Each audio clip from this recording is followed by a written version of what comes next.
Hi, my name is Rebecca Powers with SLCT, and here is what's happening in Sterling and Lancaster. The Lancaster Garden Club will meet April 23rd at 7 p.m. in the First Church Unitarian. David Canestraro will present Easy Rose Gardening. For more information, contact Megan Whitcomb at 857-222-1855. The Lancaster Community Center will be hosting its annual Family Fun Day on April 8th. Come for breakfast and stay for the crafts, Nerf wars, and more. For more information, call the center at 978-733-4076. Dog licenses in Sterling are due April 15th, or there is a fine of $25 per dog. Please call the Sterling Town Clerk at 978-422-8111, extension 2307, or if you have questions, email townclerk@sterling-ma.gov. I'm Lex Thomas, editor of Sterling Meeting House News, and I am so pleased to be here this morning with Robert McKay Jones. Now, Robert, you are the chair of the 1835 Town Hall Committee, and there's a lot going on in the 1835 Town Hall right now, both with an upcoming event and of great interest to all of our viewers, a very important warrant item on the annual town meeting agenda, which is going to be on Monday, May 1st. So first of all, welcome, Bob. Thank you for joining me. First of all, tell me about the open house that's coming up. Open house is April 17th at 6 p.m. till 8:30 p.m. We're having music. We have a jazz pianist in town that is coming and serenading our open house. We have a couple of video presentations that'll be running simultaneously, one on the history of Sterling and some old wonderful pictures we have of Sterling, and one on the 1835 Town Hall. We will also have a question and answer area for people to come and talk to us about. There are 4 articles on the warrant this the 1835 Town Hall Committee only put in 1, but there are 4 articles that are going to be there for the 1835. And it's going to take some time to digest, so I hope people don't wait until May 1st to think about that. So we'll have some question and answer. We'll also have tours of the 1835. Not many people have seen the jail. Right. So we'll take people to the jail, and very few people have seen the gallery, which is the 3rd floor of the town hall that overlooks the Great Hall. And now that we've opened up the ceiling a little bit, you can kind of get a glimpse of what it's like to be in the gallery overlooking that Great Hall. Now, this is really important because, as you say, it gives people the opportunity just to get in and see one of our historic buildings that, you're right, so many people have really not been there or haven't been beyond that 1st floor area where the rec department is located, and if there's programs going on there and whatnot. And even just, your mention of there being a jail there. I didn't realize that, I think, until the first time we spoke about a year ago. So it's important for people to get a sense of what's in their community and the fact that we've got this very important building here. And a lot of people don't even realize that it's used every day. Exactly. But of course, now, as you said, the other really critical thing is the annual town meeting and the warrant items. So tell me about those. Tell me what's going to be on there. Well, the 1835 Town Hall Committee had prepared a warrant article to repair the roof and the structure of the upstairs, and to finish the upstairs, insulate it, finish it with new modern LED lighting like we have here in the studio, and make it accessible to all. The Board of Selectmen opted to add 3 more articles to the town warrant. So there is one. The first article is for the total of the next 5 years of capital requests that the town hall will need for complete rehab, and that totals $610,000. So the first article is for $610,000, which takes all 5 years and includes roof, structure, septic tie-in to the firehouse, the column repairs, which will have to be done, universal access to the 2nd floor and 1st floor, and sprinkler system. Right. So for the next 5 years, we've charted out, this year is roof and structure, next year is septic, the following year is universal access, the following year after that is column repair and sprinkler system. And the 610 covers covers all of it. 610,000 covers all of it, but it doesn't account for us going for grant funding for a lot of those future expenses. So we're asking for $298,000 this year. Right. That is the second article, and that's roof and structure, and it leaves us to go for grant funding to finish the septic, the columns, the universal access, and the sprinkler system. The third article that they've proposed is just fix the shell, just make it so that the building doesn't fall down, and that will repair the structure and get us a new roof, but it doesn't make the second floor usable. Right. The fourth option is let's get rid of the building, let's prepare it for sale, and the $15,000 probably would be spent on legal expense because the property that the town hall sits on was donated to the inhabitants of Sterling in 1807 for public use, and there's a condition of the deed that says it can never be converted to private use. So they're going to have to do some legal work to try and sell that from Sure. the town of Sterling. Now, as the chair of the committee and as a committee member, I'm sure that you and your colleagues really do not want to see, obviously, that last warrant item pass. And now, tell our viewers why we don't want to do that. What is the significance of this building in this town? And it has a historical significance as being the first of its kind in this part of the state. Well, its predecessor, the town hall that was built on that site in 1801, was the very first town meeting house that was built in Worcester County that separated church from state. Our building was built in 1835 after 34 years of use of the original town hall. The original town hall was moved down the road, still exists on Route 12. It's a residence now. Our town hall was built in 1835. It was dedicated by Edwin Conant, the donator of our library and benefactor of our high school of the time, which the municipal lighting department is in. It was used for many, many years as the go-to place for the entire community because that's how the community communicated back then. Right. They went to the town hall and they had dances and parties and dinners and lectures. People used to pay to go to the town hall to hear a lecture. And Edwin Conant left money in when he died in 1892, he left money in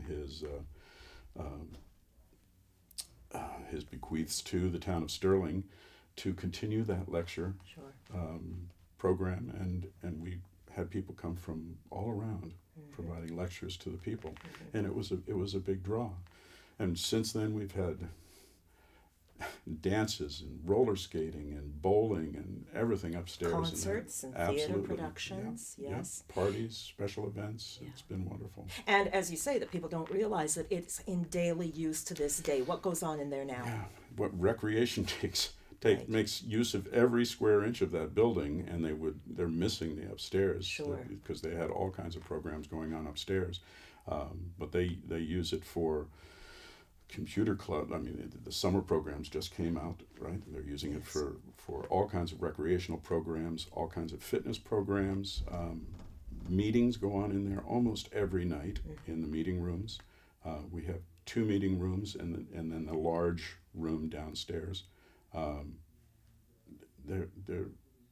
You can go on the calendar and you can take a look at the 1835 schedule. It's pretty packed. Now, insofar as the accessibility issue, what's involved with that? How does one make that building accessible? Well, we do have access for wheelchair. And in fact, in February, we had a program at the town hall put on by the executive director of Massachusetts Architectural Access Board, who is wheelchair bound. And in the back of the town hall, there is a ramp and access to the main meeting room.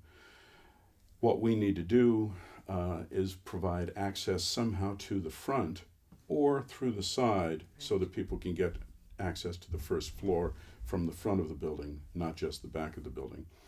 Most important is that we need some kind of lift or elevator to go from the first floor to the second floor. and there are variances in code or variances in time that we can go for, that we plan on going for once we get approval to do the roof, because spending this money on the roof will trigger the adoption of the regulations put out by the Mass AAB. So we'll have to comply Sure. in time with universal access. So that's next year we would go for grant funding for the design of a lift system, first to second, ground to first to second. And then year after next is when we'd implement those. Now, insofar as the grant funding, what does that, under whose auspices is that? How do you apply The for that? 1835 Town Hall Committee would handle all of that. We'll go Okay. for the grant funding with, Mass Historical is giving grants, Mass Cultural Facilities Fund gives grants, and there are other organizations that give grants. And that's just public grant funding. There's also private grant funding that we can go after. Yeah. It's just a marvelous building, and I encourage everybody to come out, and because it's, there are pictures in there of historic Sterling, the furnishings in there. It's just a gorgeous building. So is. once again, the open house is April 17th, April 6 17th. p.m. That's Patriots Day. excellent. Well, very appropriate. 6 to 8:30. There will be food. There will be music, an opportunity to speak to Bob and to other committee members. Get your questions answered, and really familiarize yourselves with this issue before getting to annual town meeting on May 1st. Be there, both events, very important. Can I Thank you also so add- much. Please Thank you. do. I just want to add that we do have a website. It's the Sterling1835townhall.org. People can go to that website and see a tome of information. We have documents going back to the 1800s, but we also have articles on the issues that are going to be presented in May, so they can get up to speed. And you're also a pretty regular contributor to Sterling Meeting House News insofar as historic issues in town. Your articles are always fascinating. I have learned so much here. I've lived here almost 20 years, so I'm not a native of Sterling, but to get a sense of the history has certainly made me a far more proud It's a wonderful Sterling town. resident. It I really have to has a say wonderful that. history. Yeah, so thank you so much for you. joining me. Be there April 17th and for the annual town meeting on May 1st. The Sterling Neighbor to Neighbor Fund was established to help Sterling residents during difficult economic times. If you are interested in helping the cause or donating, contact Pat Fox at 774-275-1174. The Sterling Recreation Department had to postpone their road race due to the inclement weather that day. The new date for the race is May 6th. Pre-register at sterlingrecruns.racewire.com. For more information, contact the Rec Department at 978-422-3041. Well, everybody knows that April showers bring May flowers, but April snow can really throw a wrench into a lot of things. And the storm on April 1st affected Connor Casey here, who is the program director at Sterling Rec, and their great big first time road race that you were so excited about, and so it got canceled. It did. It So, did. well, it got rescheduled. Yes, rescheduled. And you're yes. going to talk about that. So tell us now Yes. when the road race is coming up. So before we get into the date, I do have to. I think this might be a little bit my fault. Last time we chatted, I said that only a big snowstorm could postpone the race, and I think I jinxed us a little bit. There you go. But the race will be rescheduled to Saturday, May 6th. So the first Saturday in May. Same time, same location, 9 o'clock start at the Griffin Road Athletic Complex. Right. So everything's the same. We're looking at it on the bright side. We're saying we have another month to bring more people in. Well, sure. It gives people an opportunity to register. Of course, and to give another month if you need another month of training to get ready for the race. So. Exactly, to really get yourself Yes. into your Yes. fighting shape. And, of course, we're really hoping that May flowers is what we see. We sure see hope it so that- too. Yes, I'm sure that was a shock to you. Yes, it was very shocking. There's a lot of moving parts in that week before it happened, but we luckily lucked out, and I think we talked with the DPW and the police Sure. and fire chiefs, and I think we made the best decision, for the safety of our runners, which at the end Sure. of the day is really Of what course. we're concerned about. So do tell our viewers once again, how do you get involved in this, what's involved, and what to do. Right, so you can go to sterlingrecruns.racewire.com. That's our page, our homepage for the race. You can register there for either of the 5K or 10K options. And it also has maps of parking, which will be at the Choxet and Houghton schools. And you can also find maps of both of the routes as well, so you'll know which roads you'll be running on. Perfect. So that has all the information there. If you have any further questions, you can contact the Sterling Rec Department, and we can answer any other questions that you might have. Excellent.